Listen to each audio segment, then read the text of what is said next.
মানুষের নামে পেতনি। আমার পেটনি হবো কেন?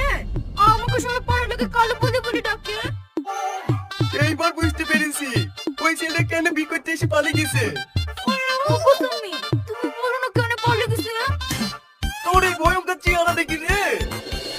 সবাই বলো আমি দেখতে ভালো, আমার বড় বোনকে দেখলে না তুমি অজ্ঞান হয়ে যাবা।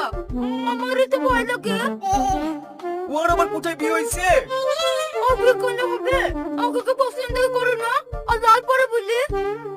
এই তুই আর বেশি কথা বলিস নি তো, ঘুমা। কেন তুমি ঘুমাবো না? না আমি ঘুমাবো না। ঠিক আছে আমি তাহলে ঘুমিয়ে গেল।